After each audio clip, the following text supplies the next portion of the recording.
해양사고는 수십억 원의 피해를 입히곤 하며 저희가 발견한 것 중 일부는 정말 믿기 힘든 일이에요. 그럼 함께 만나보시죠.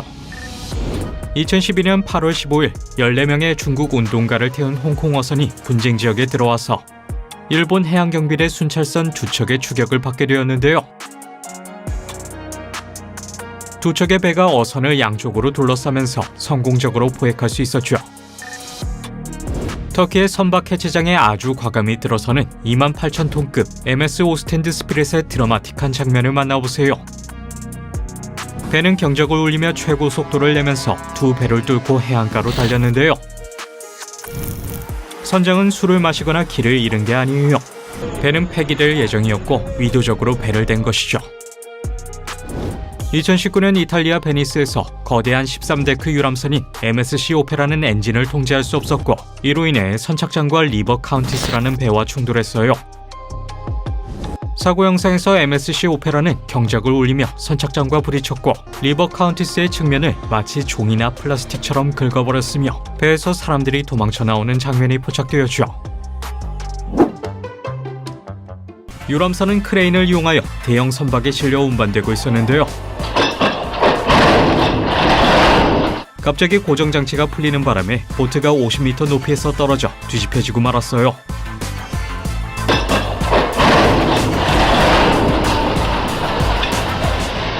이 배는 이제 어디로 가게 되는 걸까요?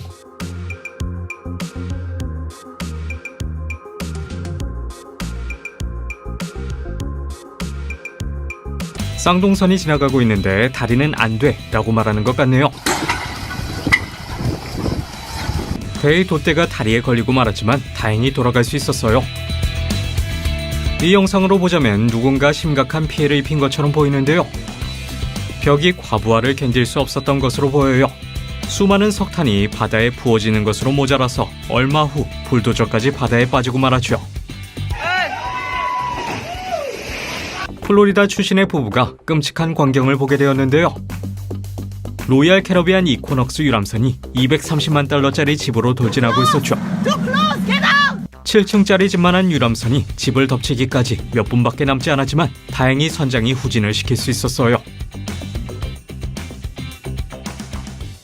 그리고 여기에서 호화 유람선이 다리와 충돌하여 굴뚝과 작별 인사를 하는 장면을 볼 마린 러센 초대형 유조선은 계속해서 경적을 울리면서 그 존재를 알리고 있었는데요. 하지만 이 요트는 그걸 무시한 것으로 보이죠. 요트의 돛이 유조선에 걸리는 바람에 요트는 봉변을 당했어요. 안드레아 트로러선이 항해 훈련 선박인 알렉산더 폰 훔볼트와 충돌했는데요. 59명이 탑승하고 3개의 큰 돛을 자랑하는 선박이었죠. 이는 순전히 선원의 과실로 인해 발생한 일이었어요. 그래도 두 선박 모두 심각하게 손상되지 않았죠. 한 군함이 블라디보스토크만에서 후진 기어 고장으로 부두와 충돌한 사고 장면이에요. 이 배는 강을 따라 내려가고 있었는데 갑자기 다리가 내려가기 시작했죠. 선박은 피하거나 후진할 시간이 없었어요. 조타실은 완전히 박살이 났고 불이 붙어버렸죠. 두 유조선이 탄종 클링의 수역에서 맞닥뜨리게 되었는데요.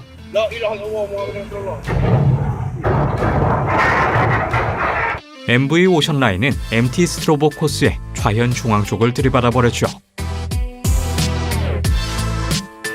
그리고 다음은 닻을 잘못 사용하여 발생했던 사고인데요. 그 때문에 항구의 수역에 있는 대형 선박의 선미를 들이받아버리고 말았어요. 이제 오크베이의 BC 페리킨의 비상 정박 장면을 볼 수 있는데요.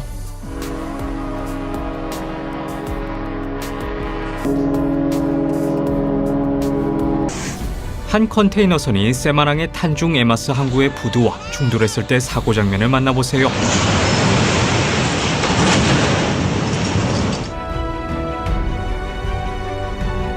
(365m) 길이의 화물선 밀라노 브리지가 도킹을 시도하는 동안 부두의 우뚝 솟은 건설 크레인에 걸려 그중 하나가 선박 위를 덮치게 되었는데요.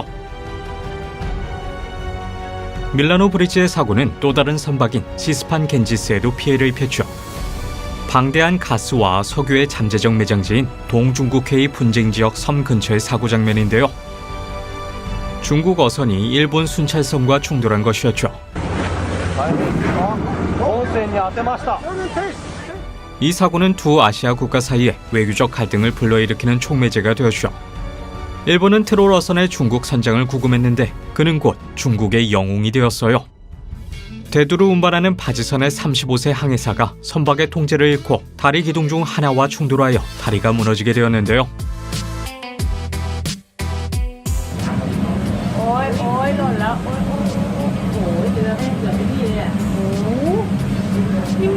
나중에 항해사는 2,000바트의 벌금을 물게 되었어요. 밝혀진 바에 따르면 그는 2012년에 만료된 면허로 보트를 조종하고 있었죠. MSC 오페라의 엔진이 고장나면서 도킹할 때 통제를 잃어버렸는데요. 주레카 운하를 통해 배를 인도하고 있던 두 척의 이행선이 속도를 늦추려고 했지만 이 거대한 유람선과 연결된 사슬 중 하나가 텐션을 견디지 못하고 끊어져 버렸어요. 2,500명의 승객을 수용할 수 있도록 설계된 이 13층짜리 선박이 부두를 긁어내고 작은 선박에 들이받을 때 비명을 들을 수 있는데요. 취한 32세 남성이 플로리다주 사라소타의 베이프론트 파크 마리나에 정박한 다른 보트를 들이받았는데요. 관련인의 진술에 따르면 전세 회사 직원이 상사의 배를 훔친 거라고 하네요. 그는 경찰에 의해 구금되고 말았어요. 2019년 10월 7일 CSL 버지니아 컨테이너선이 페리선과 충돌하고 말았는데요. 이 사고로 측면에 큰 구멍이 생기게 되었고 이로 인해 코르시카 해안에 막대한 크루드 오일을 배출하게 되었죠. 이 두 선박을 떼어내는 데는 5일이 걸렸고 피해액은 무려 수백만 달러라고 해요. MSC 오페라나 리버 카운티스의 크기 차이를 고려할 때 그것이 살아남은 것이 신기할 뿐이에요. 2018년 근처의 소형선을 탄 사람들은 225m 유조선이 18세기 해안가 저택을 들이받는 모습을 카메라로 촬영할 수 있었는데요.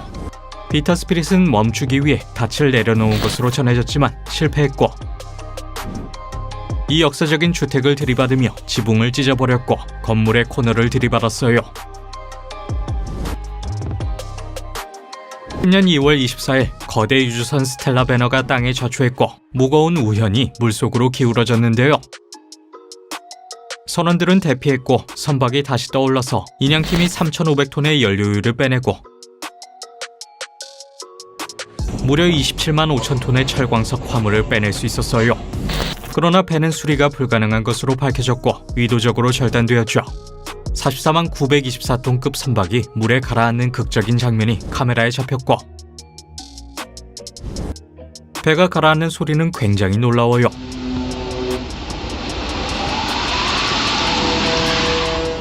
(2019년 10월 7일) CSL 버지니아 컨테이너선은 페리선 율리시스와 충돌했고 이는 배 측면에 거대한 구멍을 내어 코르시카 근처 해변을 따라 대량의 원유를 방출하게 되었는데요.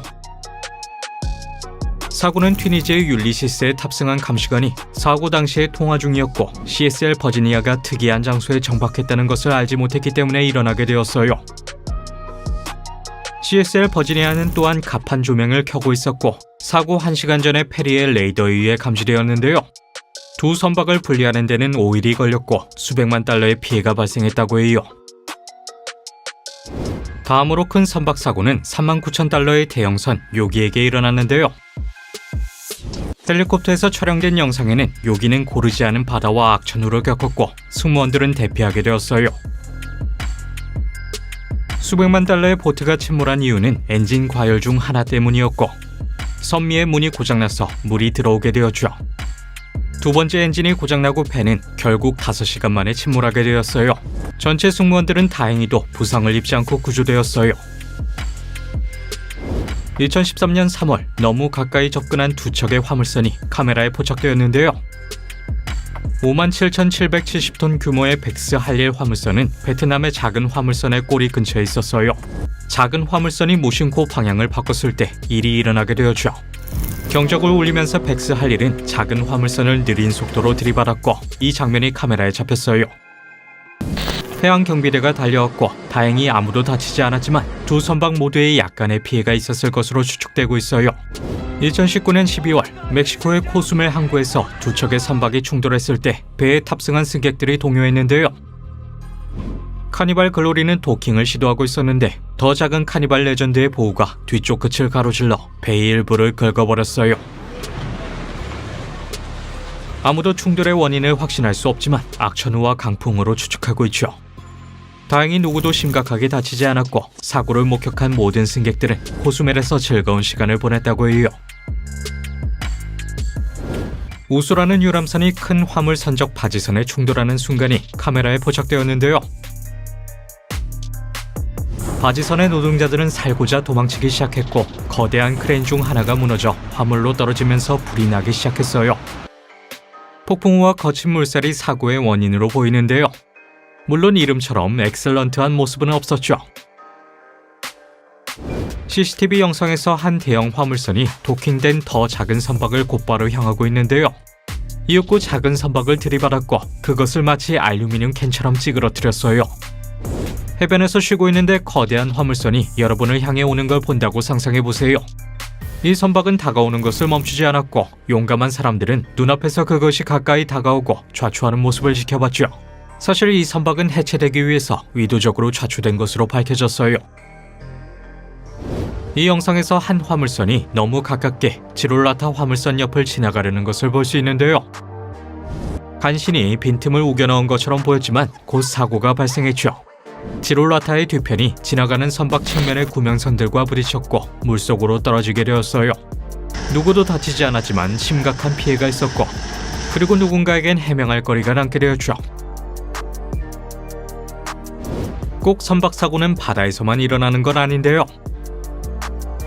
2014년 4월에 186m의 선박 한사 컨스티튜션이 코스를 이탈해 홍콩 대학의 축구장으로 향하는 모습이 포착되었어요. 자세히 보시면 닻이 내려지는 모습을 볼 수 있으며 선박은 축구장 바로 앞에서 멈췄죠. 이 아찔할 수 있었던 사고는 동력 상실과 강한 바람 때문이라고 해요. 2013년 7월 몰 컴포트 화물선은 4,382개의 풀사이즈 컨테이너와 7,041개의 소형 컨테이너를 싣고 싱가포르에서 사우디아라비아로 출발했는데요. 하지만 이 선박은 무게를 감당하지 못하고 선체가 반으로 갈라지기 시작했어요. 승무원들은 배에서 안전하게 대피했지만 배는 빠르게 갈라졌고 불에 탔으며 가라앉고 말았죠. 둘로 갈라지는 사고 외에도 화물선은 여러 사고를 겪게 되는데요. 최근에 화물선 원 에이퍼스는 태평양의 거친 폭풍에 휩쓸렸고 20피트 컨테이너가 쌓여있던 대형 컨테이너 더미들이 무너지기 시작했어요. 1816개의 컨테이너들은 배터리와 화기물 그리고 액체 에탄올들을 싣고 있었으며 끝내 바다에 떨어져 가라앉고 말았죠. 그것은 거의 2억 달러의 손해였어요. 다행히 누구도 다치지 않았고 안전히 항구로 돌아갈 수 있었죠. 이 선박의 이름과 선장이 누구인지는 모르는데요. 하지만 얼마 후에 이 선박은 다리 아래로 향했고 배가 통과하기엔 공간이 부족한 나머지 배가 찢어졌으며 선원들은 도망치기 시작했어요. 하지만 끝이 아니에요. 이 배는 두 다리를 동시에 지나고 있었으며 금속이 찢어지는 소리를 분명히 들을 수 있었는데 이는 또 다른 쪽에서도 다리를 제대로 지날 수 없었기 때문이죠. 2011년 10월 컨테이너와 크루드 오일을 실은 화물선이 아스트롤랍의 암초에 좌초했는데요. 이는 뉴질랜드 최악의 해양 환경 재해로 이어지게 되었죠. 영상에서 배는 과다 적재된 나머지 한쪽으로 쏠렸고 끝내 배 전체가 가라앉았는데요. 배의 선장과 2등 항해사가 책임이 있었고 배를 운항하다가 불필요한 사고와 인명재산 피해를 낸 것으로 7년형을 선고받았다고 해요. 아마 이 배들의 선장이 무엇을 하려는지 매우 궁금하실 텐데요. 어떻게 봐도 둘 다 피해를 볼 것임이 틀림없었죠.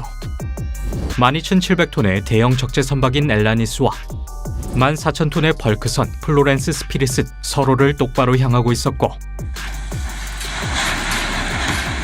마침내 놀라운 굉음을 내며 충돌하는 과정에서 심지어 경적도 울리지 않았어요. 다행히도 누구도 부상당하지 않았고 두 선박은 충돌 이후에 멈췄죠.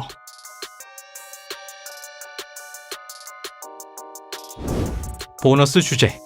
이것은 충돌 사고는 아니지만 이 대형 화물선이 아주 큰 대용량의 화물을 싣는 장면을 보신다면 정말 놀라실 거예요. 지금 보시는 것은 시스템 피닉스라는 바지선이며 대용량의 통나무들을 싣고 있죠. 잠시 후 피닉스호는 잠시 한편으로 쏠려서 가라앉는 것처럼 보여요. 하지만 가라앉진 않았어요. 물속으로 통나무들을 쏟아내버리고 다시 떠오를 수 있었죠. 오늘은 여기까지예요. 영상이 마음에 드셨다면 좋아요와 구독, 알림 설정 부탁드리며 더 재밌는 영상들로 찾아뵐게요. 그럼 다음에 만나요.